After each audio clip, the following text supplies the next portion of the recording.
उत्तर प्रदेश की राजनीति की एक कद्दावर नेता माननीय मुलायम सिंह यादव जी का निधन हो गया। वो हरियाणा के गुड़गांव के मेदांता हॉस्पिटल में अंतिम सांस लिए 82 वर्ष की अवस्था में मुलायम सिंह जी का निधन हुआ है। मुलायम सिंह जी उत्तर प्रदेश के सैफई के निवासी थे और जहां अध्यापन का कार्य करते हुए उन्होंने राजनीति में अपना कदम बढ़ाया था। लोहिया और जयप्रकाश की नीतियों के सदा अनुपालक समाजवादी पुरोधा के रूप में मुलायम सिंह को जाना जाता है। उन्हें बड़े प्यार से लोग धरती पुत्र मुलायम सिंह भी कहते थे। मुलायम सिंह यादव युवा अवस्था से ही काफ़ी मिलनसार और दृढ़ निश्चय के प्रतीक बन गए थे। वे हमेशा लोहिया और जयप्रकाश नारायण के सिद्धांतों को अपने जीवन में अमल करते थे और उसी के बुनियाद पर उन्होंने अपने राजनीतिक सफ़र की शुरुआत की थी। 1967 में वो पहली बार उत्तर प्रदेश में एमएलए चुनकर आए और 1977 की जनता रेजिम सरकार में वो पहली बार मंत्री बने और सहकारिता विभाग उनको सौंपा गया था। मुलायम सिंह यादव जी बड़े दृढ़ निश्चय के नेता थे। आज उनके निधन से राजनीति में जो शून्यता उत्पन्न होगी वो लंबे समय तक नहीं भरी जा पाएगी।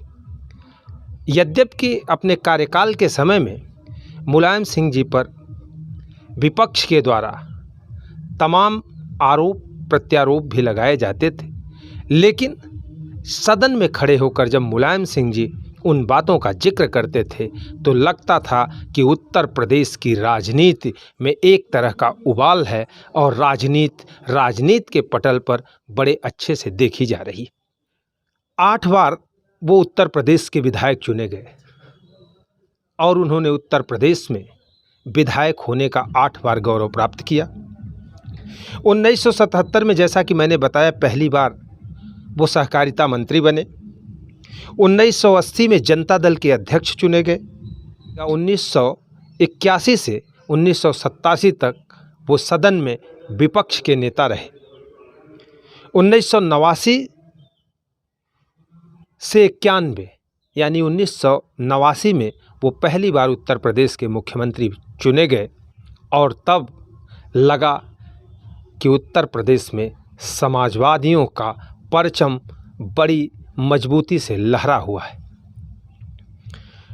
1992 में वे समाजवादी पार्टी के बाकायदा अध्यक्ष चुने गए और उनके अध्यक्ष के कार्यकाल में उन्होंने साइकिल यात्रा निकाली, पद यात्रा निकाली और समाजवादी पार्टी को मजबूत करने के लिए उन्होंने वह सारे काम किए जिससे उत्तर प्रदेश की ही नहीं बल्कि पूरे देश की राजनीति में समाजवादी पार्टी और मुलायम सिंह यादव एक कद्दावर नेता बन गए थे।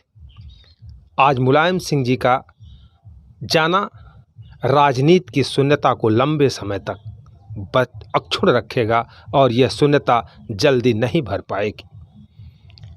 1996 में वो पहली बार लोकसभा के सांसद चुने गए और 1996 में वे देश के रक्षा मंत्री बने। मुलायम सिंह जी रक्षा मंत्री होते हुए एक ऐतिहासिक फैसला किए थे जो लंबे समय तक भारतीय राजनीति में याद किया जाएगा। वो ये था कि पहले हमारे वीर जवानों की यानी सैनिकों की शहादत पर उनका पार्थिव शरीर उनके घर नहीं पहुंच पाता था, लेकिन 96 में रक्षा मंत्री का पद संभालते ही मुलायम सिंह जी ने लोकसभा में एक बिल पास करवाया और कानून बना दिया कि अब हमारे सैनिक जो सीमा पर लड़ते हुए शहीद होते हैं या बॉर्डर पर शहीद होते हैं तो सारे सैनिकों का पार्थिव शरीर उनके घर तक पहुंचाया जाएगा। विदित हो कि कारगिल के युद्ध में जब हमारे सैनिक शहीद हुए तो तब से लेकर आज तक उनके पार्थिव शरीर को उनके घरों तक पहुंचाया जाता है। ये ऐतिहासिक और स्वागत योग्य फैसला रक्षा मंत्री रहते हुए मुलायम सिंह जी ने किया था।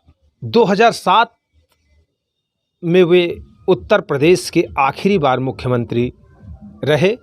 वैसे तो यद्यपि वो 3 बार उत्तर प्रदेश के मुख्यमंत्री रहे, लेकिन उनका अंतिम कार्यकाल 2007 तक था और उसके बाद 2007 के बाद फिर मायावती जी का कार्यकाल आया और फिर 2012 में चुनाव हुआ, जो माननीय मुलायम सिंह के नेतृत्व में लड़ा गया था, लेकिन बहुमत आने के बाद भी मुलायम सिंह जी ने अखिलेश को उत्तर प्रदेश की कमान दे दी।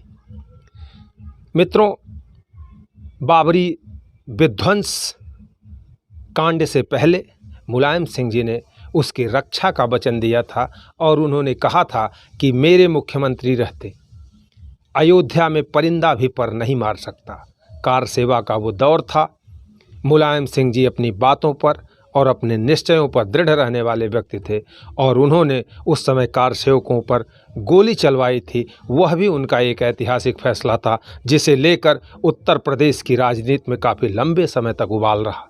ऐसे धरतीपुत्र, ऐसे दृढ़ निश्चयी नेता का चला जाना निश्चय ही राजनीति के लिए एक बड़ी क्षति है।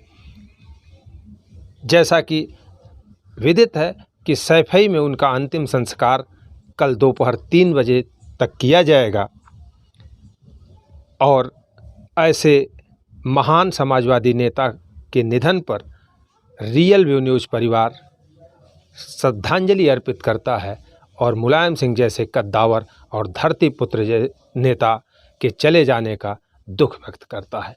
नमस्कार।